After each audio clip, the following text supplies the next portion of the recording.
जय हिंद दोस्तों, स्वागत है आपका आपके YouTube चैनल जिसका नाम है जीकेपुर नंबर 1 के अंदर। तो चलिए हम आज फिर आपके लिए एक नया टॉपिक लेके आए हैं, आपका पार्ट 3 भाई। ठीक है, पार्ट 3 हरियाणा की नदियों का भी। हरियाणा की नदियां हमने शुरू की थी, तो हरियाणा की नदियों के लिए मैंने एक ट्रिक बताई थी भाई, जो मोस्ट इंपोर्टेंट ट्रिक है।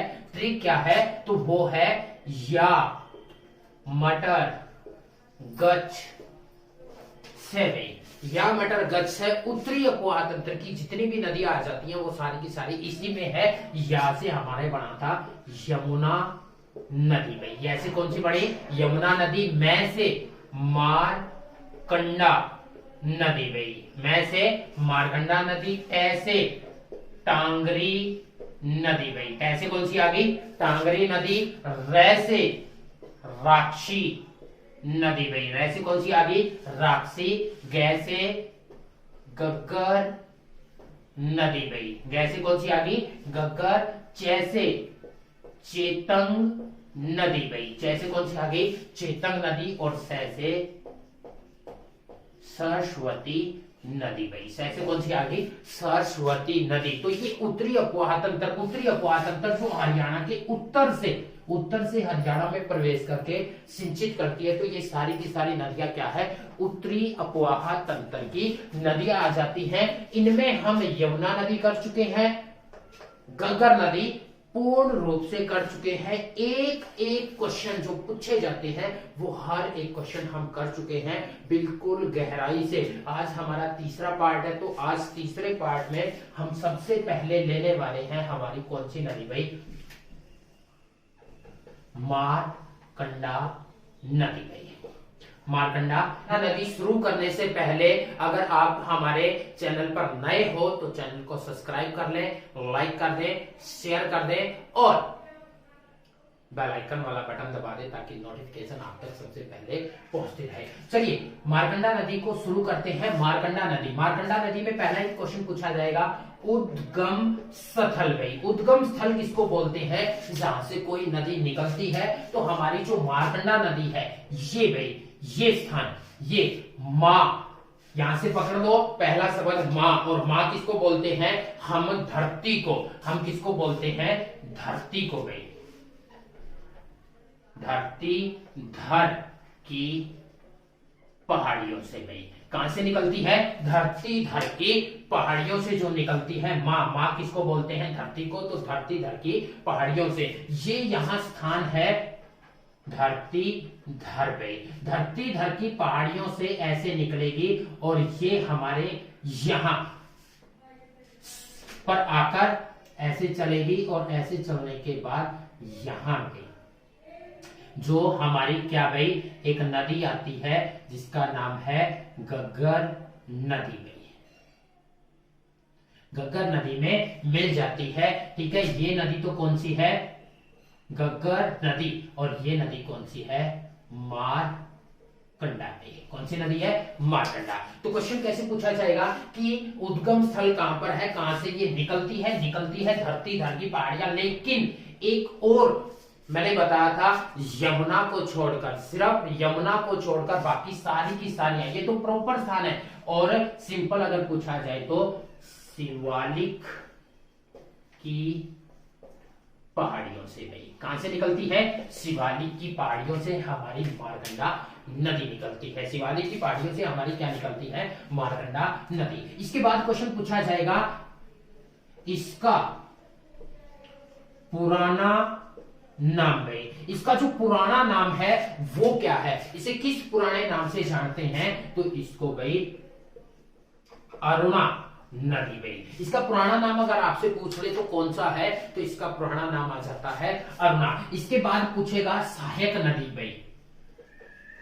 सहायक नदी, इसकी जो सहायक नदी है वो कौन कौन सी आ जाती है?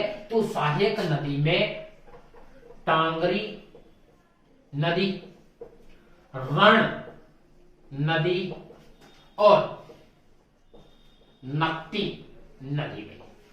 रण, टांगरी और नकटी भाई। ठीक है, टांगरी, रण, नकटी जो है वो इसकी किसकी भाई? जो मारकंडा नदी है। कौन सी नदी? मारकंडा नदी इसकी सहायक नदी आ जाती है। मारकंडा नदी इसकी सहायक नदियां ये आ जाएंगी। इसके बाद पूछेगा इस पर बना बांध भाई, बना बांध, इस पर कौन सा बांध बना हुआ है? तो बांध की अगर हम बात करते हैं तो इस पर एक मोस्ट इंपॉर्टेंट बांध बना हुआ है, जल बहरा बांध भाई।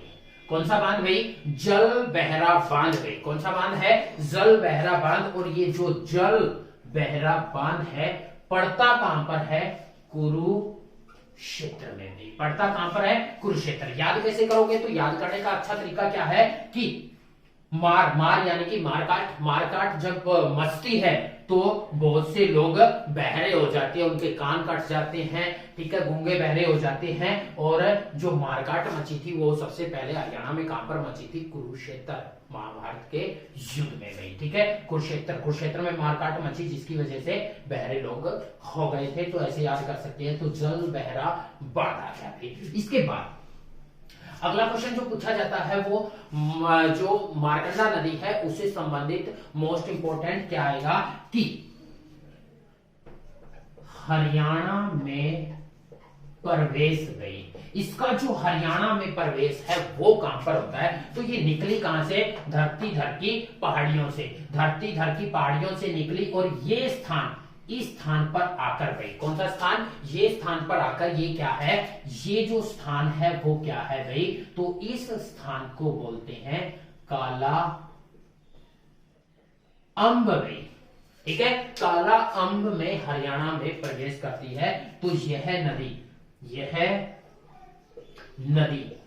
हरियाणा के अंबाला जिले के काला अंब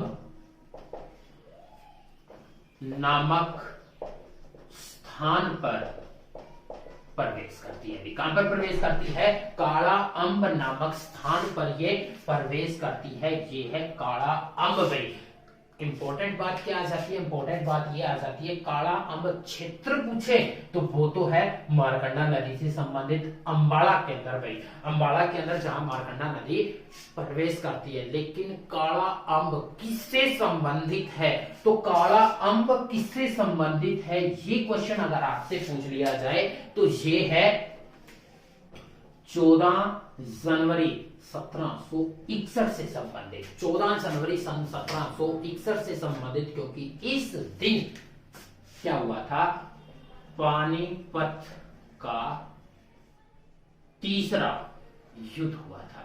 पानीपत का जो तीसरी लड़ाई, जो पानीपत की तीसरी लड़ाई लड़ी गई थी वो कब लड़ी गई थी? तो 1761 में। जो किस किस के बीच लड़ी गई थी भाई? मराठे और अब्दाली के बीच में भाई। मराठे जिनका जो नेतृत्व कर रहे थे वो सदाशिवराव भाऊ और अहमद शाह अब्दाली, जिसको दुर्रानी भी बोलते हैं, जिसका साथ अंग्रेजों ने दिया। और मराठों का जो साथ दिया वो किसने दिया था? हरियाणा के जाट खाप, गुज्जर खाप, अहिर खाप और 18 अन्य खाप ने मिलकर इसका साथ दिया। लेकिन ये युद्ध हार गई थी। कौन भाई? मराठे युद्ध हार गए थे।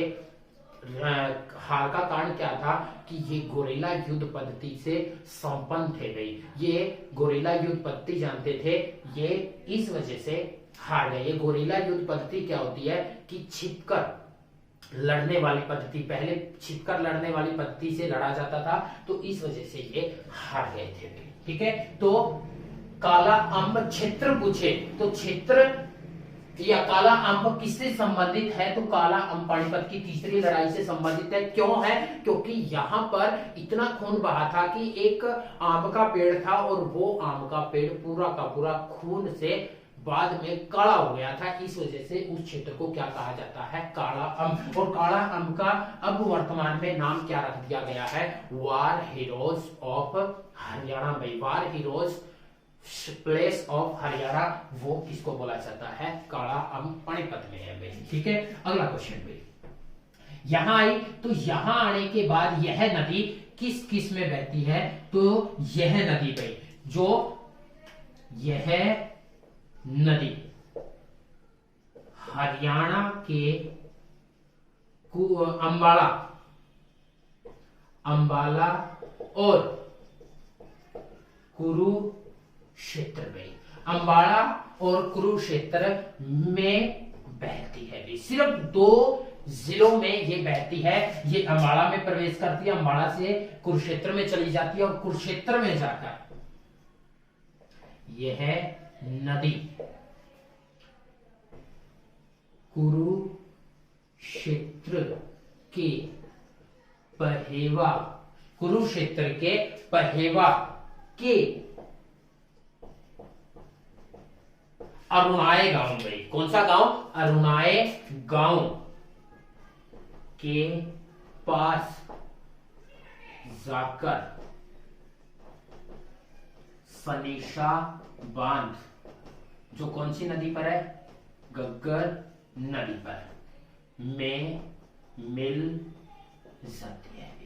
किसमें मिल जाती है? गग्गर नदी में या सनीशा बांध में जाकर। यहां पर ये जो बांध है वो कौन सा बांध है? सनीशा बांध। भाई कौन सा बांध आ जाता है? सनीशा बांध, जो पहेवा के अंदर अरुणाए नामक गांव के पास पड़ता है, वहां पर जाकर ये मिल जाती है। अगला क्वेश्चन, यह नदी पे, जो ये नदी है, यह नदी मारकंडा नदी की साइड, ये गग्गर नदी की सहायक नदी है। ये नदी जो है गग्गर नदी की सहायक नदी आ जाती है, जो आपकी कौन सी है?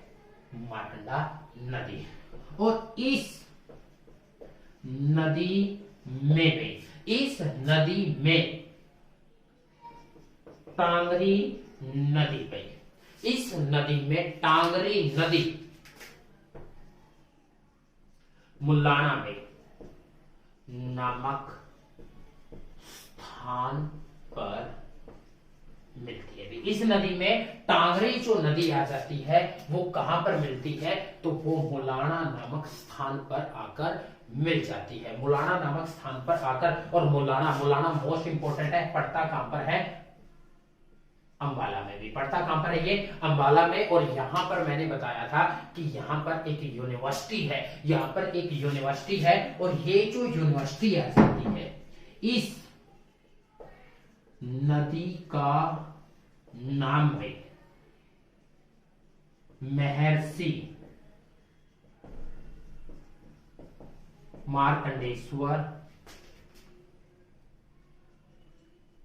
ऋषि के नाम पर पड़ा है। किसके नाम पर पड़ा है? इस नदी का जो नाम है महर्षि मार्कंडेश्वर ऋषि के नाम पर। और मैं बता रहा था मुलाना में एक यूनिवर्सिटी है जो डीम्ड है। कौन सी यूनिवर्सिटी है? डीम्ड यूनिवर्सिटी, जिसकी स्थापना 2009 में हुई, जिसका नाम है महर्षि मार्कंडेश्वर यूनिवर्सिटी। भाई महर्षि मार्कंडेश्वर यूनिवर्सिटी मुलाना नामक स्थान अंबाला में पड़ती है। ठीक है। अगला भाई, अगला क्या आएगा कि जो महर्षि मार्कंडेश्वर यूनिवर्सिटी है, अगला क्वेश्चन है इससे क्या पूछा जाएगा? मारकंडा नदी द्वारा निर्मित बाढ़ का मैदान। भाई मारकंडा द्वारा निर्मित बाढ़ के क्षेत्र या फिर मैदान को क्या कहा जाता है? ये मोस्ट इंपोर्टेंट है। ऐसे ही हमने पिछली वीडियो के अंदर किया था कि गग्गर नदी द्वारा निर्मित बाढ़ के मैदान को क्या कहा जाता है? तो घर घर के अंदर क्या होती है? नाली होती है। तो नाली यानी कि पानी निकलने वाली नाली, तो वो हो गया नैली। और मार जो सबसे ज्यादा पड़ती है वो किसको पड़ती है भाई? तो वो पड़ती है बेटे को, बेट में। तो मारकंडा द्वारा निर्मित बाढ़ के मैदान को क्या कहा जाता है? बेट कहा जाता है। क्या कहा जाता है भाई? बेट कहा जाता है। और एक और इंपॉर्टेंट क्वेश्चन, ये एक ऐसी नदी है जिसके अंदर सोना पाया जाता है। भी एक ऐसी नदी, ये नहीं बल्कि 2 नदियां हैं, एक हमारी मारकंडा और एक हमारी टांगरी। भाई मारकंडा और टांगरी, ये 2 नदियां हैं जिसके अंदर सोना पाया जाता है। तो इन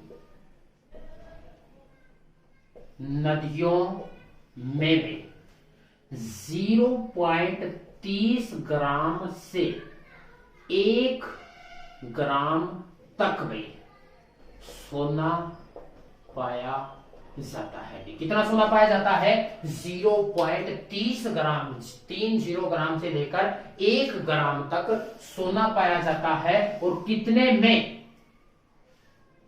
प्रति टन रेत में। बात अगर करें हम 1 टन रेत को क्या करें भाई, छाने या जो विधि होती है सोना निकालने की, उस विधि का प्रयोग करें, तो उस विधि का प्रयोग करने से आपको कितना?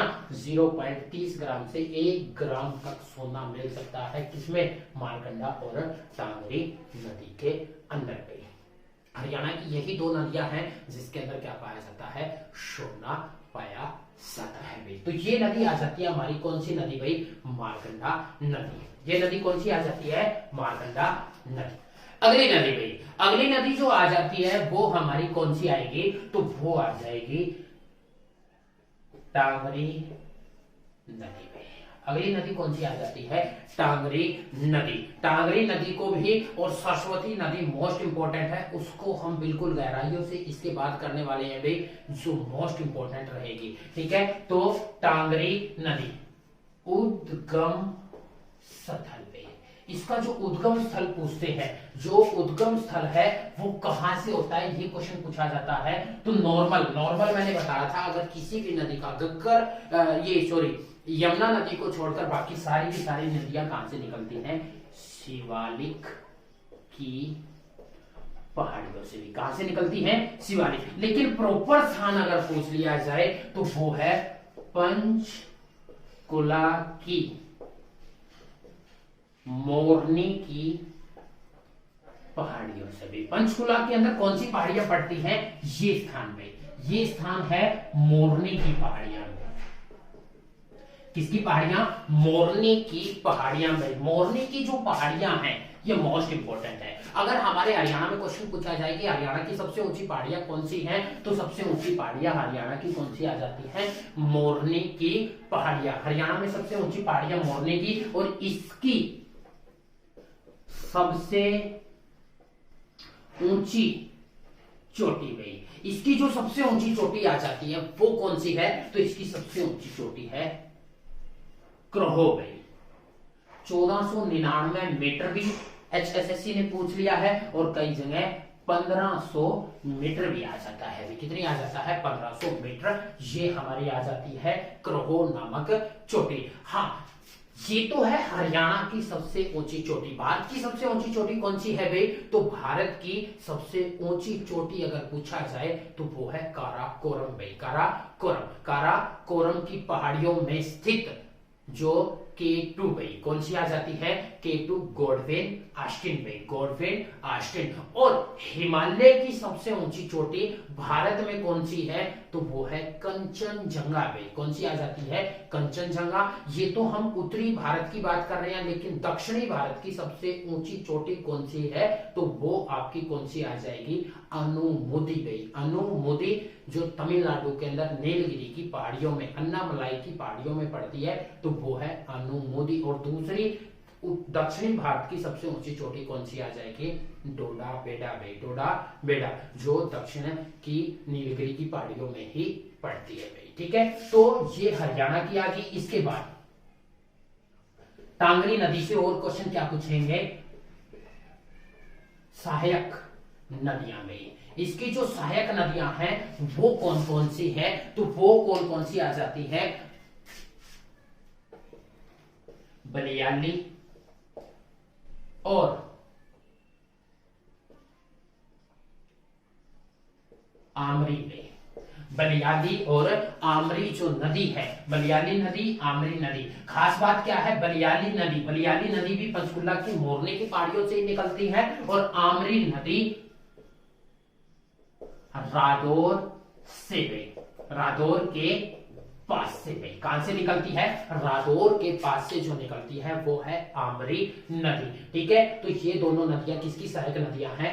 टांगरी नदी की सहायक नदियां आ जाती है। इसके बाद की क्वेश्चन क्या क्या पूछे जाते हैं? टांगरी नदी मारकंडा की सहायक नदी है। टांगरी नदी जो है मारकंडा नदी की सहायक नदी, क्योंकि ये जो नदी है यहां से निकली मोरनी की पहाड़ियों से, और मोरनी की पहाड़ियों से होती हुई ये नदी मुलाना नामक स्थान यहां गई। मुलाना नामक कौन सा स्थान गई? मुलाना नामक स्थान पर गग्गर ये मारकंडा नदी में मिल जाती है। ठीक है, ये नदी टांगरी नदी मारकंडा की सहायक नदी है, और यह नदी मुलाना नामक स्थान पर मारकंडा में मिल जाती है। कहां पर मिल जाती है? मारकंडा नामक स्थान पर मिल जाती है। और क्वेश्चन क्या आ जाता है? यह नदी गई, यह नदी मौसमी नदी है। कैसी नदी है? मौसमी। और मैंने एक क्वेश्चन बताया था टांगरी और मारकंडा नदी के अंदर क्या पाया जाता है? सोना पाया जाता है। कितना भाई? 0.30 ग्राम से लेकर 1 ग्राम के बीच में। तो इसमें ज्यादा क्वेश्चन नहीं बनते, सिर्फ यही क्वेश्चन बनते हैं जो आपके पूछे जाते हैं। अगली छोटी छोटी नदियां ले लेते हैं, सबसे लास्ट में लेंगे हम सरस्वती नदी, जिसके मोस्ट इंपॉर्टेंट कम से कम 25 से 30 क्वेश्चन मोस्ट इंपॉर्टेंट है, वो सारे के सारे हम लेने वाले हैं भाई, जो सरस्वती नदी है। ठीक है, तो पेशेंस बनाए रखिए भाई थोड़ा सा। अगला भाई, अगला जो आ जाता है वो क्या आ जाएगा? चेतंग नदी भाई। कौन सी नदी? चेतंग नदी। चेतंग नदी का उद्गम स्थल में, चेतंग नदी कहां से निकलती है? तो चेतंग नदी जो निकलती है ये हमारा भाई शिवालिक की पहाड़ियों से भी। कहां से निकलती है? शिवालिक की पहाड़ियों से जो निकलती है वो हमारी चेतंग नदी। और इसको क्या कहा जाता है? तो इसको चेतांग, इसको चेतांग नदी या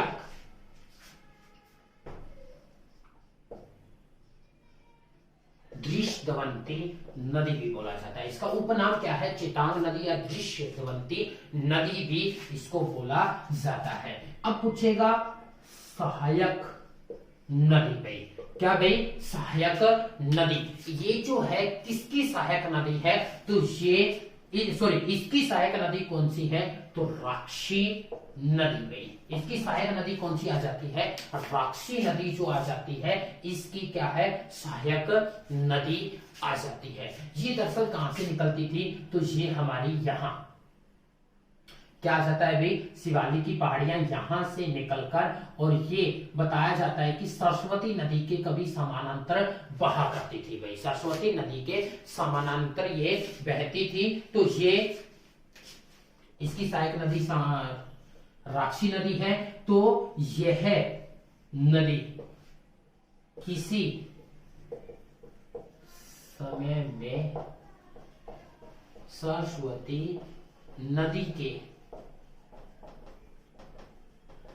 समानांतर बहती थी भाई। कौन सी नदी के समानांतर बहती थी भाई? सरस्वती नदी के समानांतर बहती थी। और यह नदी गग्गर नदी में मिल जाती थी भाई। यह नदी कौन सी नदी में मिल जाती थी? गग्गर नदी में। और गग्गर नदी में कहां पर? भटनेर राजस्थान में। ठीक है, भटनेर राजस्थान में। भटनेर राजस्थान में जाकर ये नदी किस में मिल जाती थी? गग्गर नदी में मिल जाती थी। और इसका पुराना पाठ में, पुराना पाठ, ये पुराना पाठ क्या होता है? पेरियो चैनल में। पेरियो चैनल किसको बोलते हैं? जब कोई नदी पहले जिस स्थान पर बहती थी और उसके वहां पर अवशेष पाए जाए, उसके अवशेष भाई, उसका फॉलो करने का, उसके फॉलो करने का स्थान भाई, उसका फॉलो करने का स्थान। तो पेरियो चैनल लाडवा में व्यवस्थित है। इसके जो पेरियो चैनल या पुराना पार्ट मिला है वो कहां पर मिला है, लाडवा के अंदर मिला है। कहां पर मिला है, लाडवा में इसका पुराना चैनल मिला है। पुराना चैनल जो मिला है वो कहां पर मिला, जो चेतन नदी है ये ऐसी बहती थी भाई हरियाणा से होती हुई और आगे जाके यमुना नदी, ये घग्गर नदी में जाकर ये नदी भटनेर यानी कि वहां पर जाकर मिल जाती थी। लेकिन ये नदी वर्तमान में लुप्त हो चुकी है। ये भी नदी क्या हो चुकी है, लुप्त हो चुकी है भाई। इसके बाद एक और नदी ले लेते हैं जो छोटी सी नदी है, उसके बाद हम सरस्वती लेंगे। राक्षी नदी भाई, राक्षी नदी। राक्षी नदी का पहले तो पूछेंगे उपनाम में, उपनाम क्या है, राका नदी में, ठीक है, राका नदी भी इसको बोलते हैं। इसके बाद पूछेगा उद्गम स्थल में, ये निकलती कहां से है, तो ये निकलती है बिलासपुर की पहाड़ियां में, पुर की पहाड़ियों से, बिलासपुर की पहाड़ियों से जो निकलती है वो कौन सी नदी आ जाती है भाई, तो वो आ जाती है सेतन, ये राक्षी नदी भाई। कौन सी नदी आ जाती है, राक्षी। इसके बाद क्वेश्चन क्या क्या बनते हैं, क्वेश्चन ये बनते हैं भाई कि ये जो है मौसमी नदी है भाई। कौन सी नदी है, मौसमी नदी है। दूसरी क्वेश्चन आ जाता है यह चेतंग की सहायक नदी है। किसकी सहायक नदी है, चेतंग की सहायक नदी है। और चेतंग नदी में लाडवा के पास मिल जाती है। कहां मिल जाती है, लाडवा, यहां में कुरुक्षेत्र के अंदर क्या पड़ता है, लाडवा, लाडवा के अंदर ये नदी ऐसे आएगी और यहां पर ये मिल जाती है, जिसका नाम आ जाता है राक्षी नदी पे। क्या आ जाता है, राक्षी नदी। तो इसमें सिर्फ इतना ही पूछा जाता है, इसमें सिर्फ क्या पूछा जाता है, इतना ही पूछा जाता है। आगे देखते हैं। तो अगली नदी आती है अभी हमारी, अगली नदी आती है जिसका नाम है सरस्वती नदी भाई। अगली नदी कौन सी आ जाती है, सरस्वती नदी आ जाती है। और सरस्वती नदी का उद्गम स्थल भाई, निकलती कहां से है, तो निकलती, ये नदी कहां से निकला करती थी, तो हिमाचल प्रदेश के सिरमौर जिले से भाई, हिमाचल प्रदेश की सिरमौर जिले से, या वैसे पूछा जाए तो शिवालिक की पहाड़ियों से भी। कहां से भाई, शिवालिक की पहाड़ियों से ये नदी हमारी निकलती थी भाई। शिवालिक की पहाड़ियों से ये नदी हमारी क्या करती थी, निकलती थी। तो ये नदी यहाँ हिमाचल प्रदेश का सिरमौर जिला पड़ता है, तो यहां से ऐसे क्या करती थी, निकलती थी। और यहां निकलने के बाद ऐसे होती हुई ये नदी आपकी ऐसे चलती थी। ऐसे चलने के बाद यहां से ये नदी आपकी कहां तक गई, गंगा नदी के में जाकर मिल जाती थी भाई, ठीक है। तो सरस्वती नदी जो पूछेगा, तो सरस्वती नदी निकलती कहां से है, हिमाचल प्रदेश के सिरमौर जिले से। और इसकी सहायक नदियां में, तो इसकी कौन कौन सी सहायक नदियां हुआ करती थी, तो इसकी भाई एक तो चेतंग नदी भाई। कौन सी नदी, चेतंग, एक तो चेतंग नदी और दूसरी घग्गर नदी भी भाई। कौन सी नदी, घग्गर नदी भी इसकी पहले सहायक नदी हुआ करती थी। और चेतंग, चेतंग के बारे में मैंने बताया है कि चेतंग तो यह नदी किसमें भाई, पीछे जब ये लुप्त हो गई, जो सरस्वती नदी है ये क्या है, लुप्त होने वाली नदी है, जो दिखाई नहीं देती भाई। तो यह नदी जब लुप्त हो गई थी, तो यह नदी घग्गर में मिल जाती थी भाई। कहां पर? भटनेर राजस्थान। और गग्गर नदी किसमें भाई? तो गग्गर नदी पहले ही सरस्वती नदी में बताया जाता है कि पटियाला के पास मिल जाती थी भाई।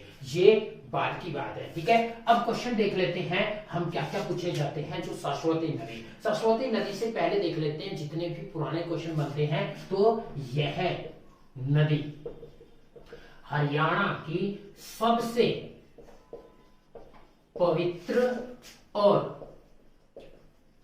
पुरानी नदी है। सबसे पवित्र और पुरानी नदी कौन सी आ जाती है? सरस्वती। इस नदी का भी, इस नदी का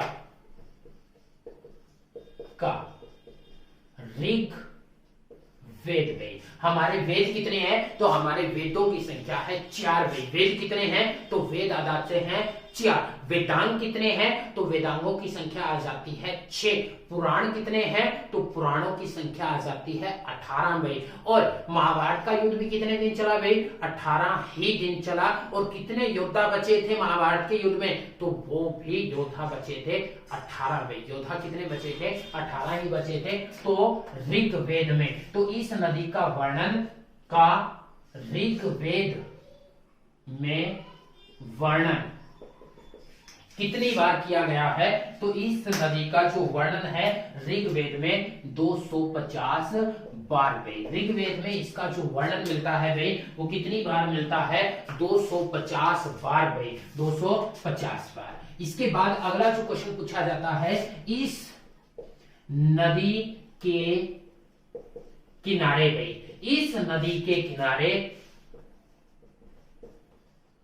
स्थानेश्वर भाई, ठीक है। स्थानेश्वर यानी कि कुरुक्षेत्र में बसा हुआ था भाई। इस नदी के किनारे कौन सा शहर बसा हुआ था? तो वो स्थानेश्वर। और इस नदी के किनारे, इस के किनारे बैठ कर महर्षि वेद व्यास ने भी महाभारत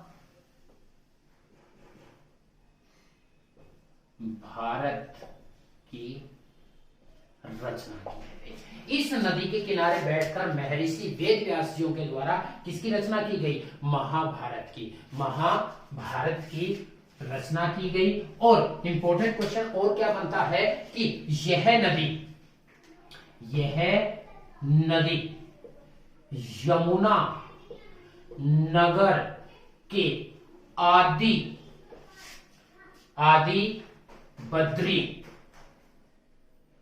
बद्री नामक स्थान पर हरियाणा में प्रवेश करती थी। कहां पर प्रवेश करती थी? आदि बद्री। ये जो स्थान है, ये नदी हमारी कौन सी होगी? सरस्वती नदी। और ये स्थान आ जाता है आदि बद्री भाई, आदि बद्री। ये स्थान कौन सा आ जाता है? आदि बद्री नामक स्थान पर ये प्रवेश करती है, ठीक है। और इस नदी पर 2 तीर्थ स्थल बने हुए हैं। इस नदी पर 2 तीर्थ स्थल बने हुए आज भी हैं। पहले इस पर 2 तीर्थ स्थल थे, जो आज भी है। वो तीर्थ स्थल कौन कौन से आ जाते हैं? पहला तो आ जाता है आदि बद्री तीर्थ स्थल पे। एक तो आ जाता है आदि बद्री तीर्थ स्थल, जो कहां पर है? यमुना नगर में। कहां पर है? यमुना नगर में। और दूसरा जो आ जाता है जिसका नाम है नरका तारी में। क्या आ जाता है? नरका तारी भाई। दूसरा जो आ जाता है वो क्या आ जाता है भाई? नरका तारी।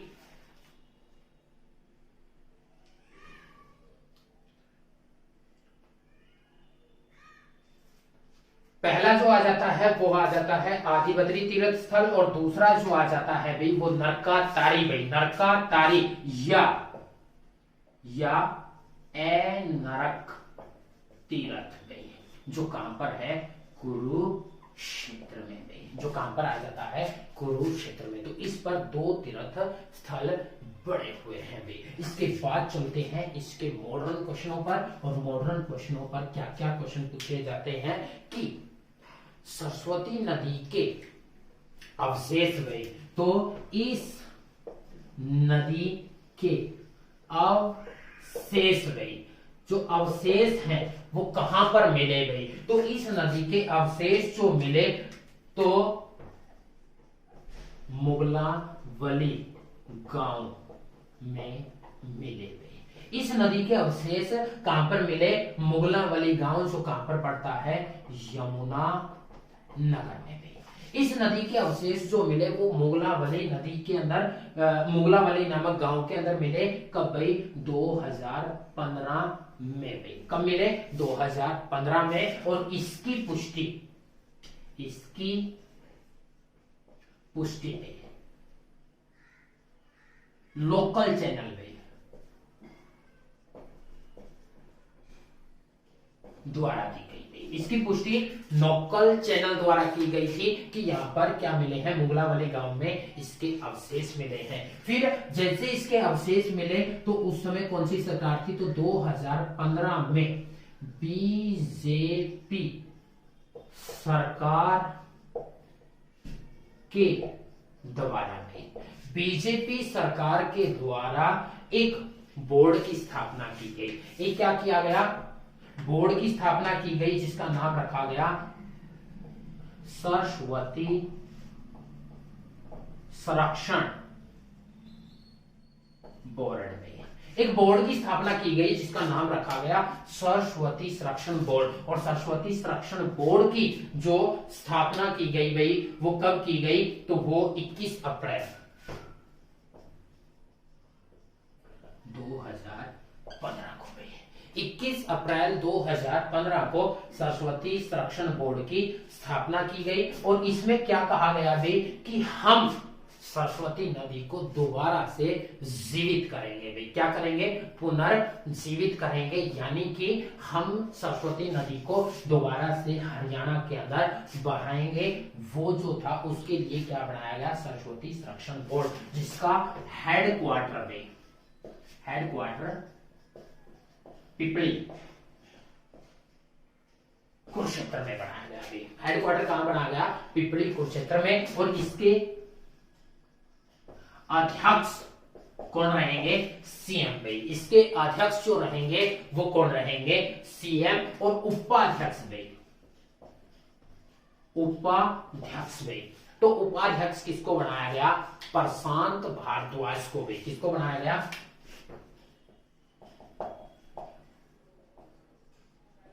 प्रशांत भारद्वाज को भी। प्रशांत भारद्वाज को इसका क्या बनाया गया, उपाध्यक्ष बनाया गया भाई। ठीक है। इसके बाद होता क्या है कि सरस्वती और सरस्वती नदी को पुनर्जीवित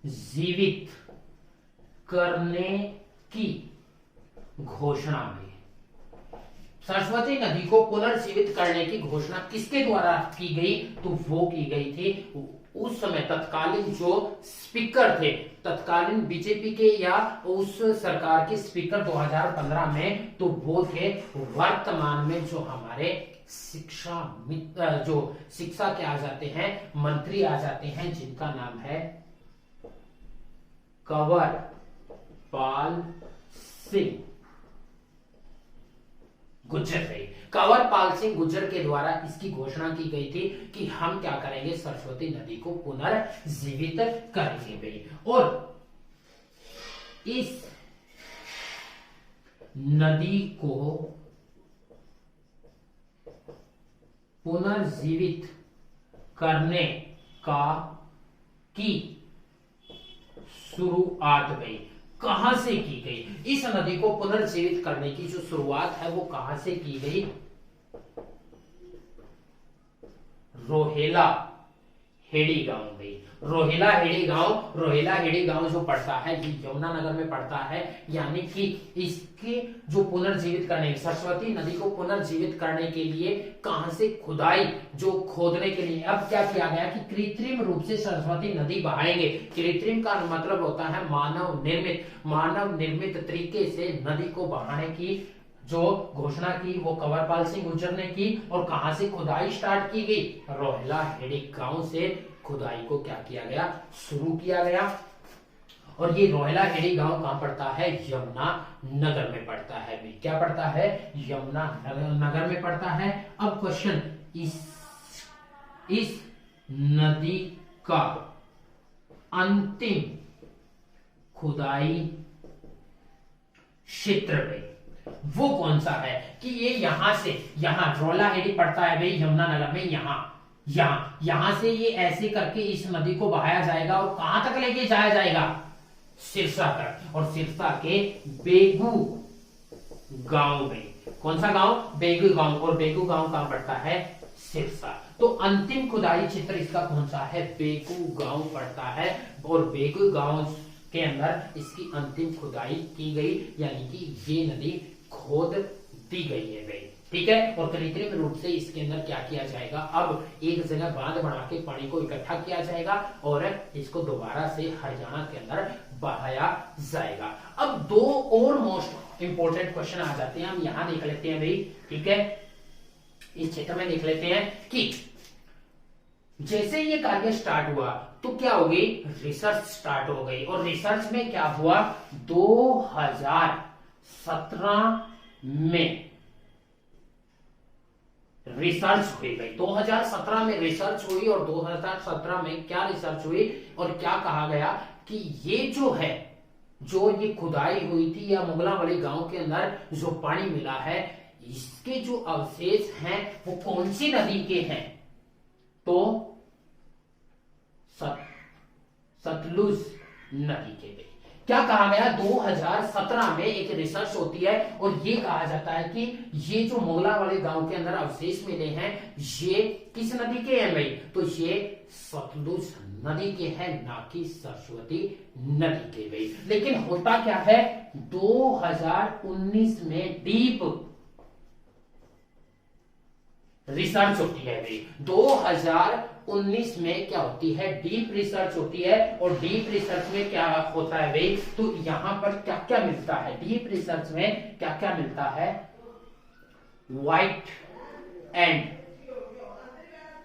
ग्रे सेड्स पे, यहां पर व्हाइट एंड ग्रे सेड्स मिलते हैं, व्हाइट एंड ग्रे सेड्स मिलते हैं। और क्या मिलता है, और व्हाइट माइका में, व्हाइट माइका, यहां पर क्या मिलता है, व्हाइट माइका। और ये होते क्या है, ये होते हैं पेरियो चैनल के अंदर पाए जाने वाले तत्व भाई। पेरियो चैनल के अंदर, पेरियो चैनल यानी कि जहां को वो नदी पहले फॉलो किया करती थी, वहां पर जो अवशेष रह जाते हैं। तो डीप जब रिसर्च होती है तो 2019 में यहाँ पर व्हाइट और ग्रे सेड्स मिलते हैं और व्हाइट माइका मिलता है। और ये किसका प्रमाण है भाई, तो इससे प्रमाणित होता है कि ये नदी भाई, ये नदी जो है शिवालिक से निकलने वाली नदी है भैया, ट्रांस हिमालय से निकलने वाली नदी है। और इससे प्रमाणित होता है कि यह सरस्वती नदी के अवशेष हैं भाई, ठीक है। इससे प्रमाणित होता है कि ये सरस्वती नदी के ही अवशेष हैं। तो ये जो मिला था ये सरस्वती नदी के ही अवशेष। और एक खास और क्वेश्चन, सरस्वती नदी कहां पर जाकर मिलती है, तो सरस्वती नदी यहां से होती हुई आगे यूपी के इलाहाबाद में जाकर, जहां गंगा जमुना सरस्वती तीनों नदियां मिलती हैं, तो वहां पर इसका संगम होता है। गंगा जमुना इलाहाबाद यानी कि प्रयागराज में जाकर ये नदी मिल जाती है। तो ये सारे के सारे जो क्वेश्चन बनते हैं वो हमारी नदियों से संबंधित क्वेश्चन मिलते हैं। उम्मीद है आपको बहुत ज्यादा पसंद आई होगी और कमेंट करना मत भूलना कि आपको पसंद आई है या नहीं आई है। अगर आपको पसंद नहीं आई है तब भी आप कमेंट करें, और अगर आपको पसंद आई है तो प्रोत्साहन करने के लिए चैनल को सब्सक्राइब कर ले, लाइक कर दे और ज्यादा से ज्यादा शेयर करें, ताकि आप लोगों तक जो तैयारी कर रहे हैं सभी तक हमारी वीडियो पहुंच जाए। तो आज के लिए इतना ही भाई। जय हिंद, जय भारत।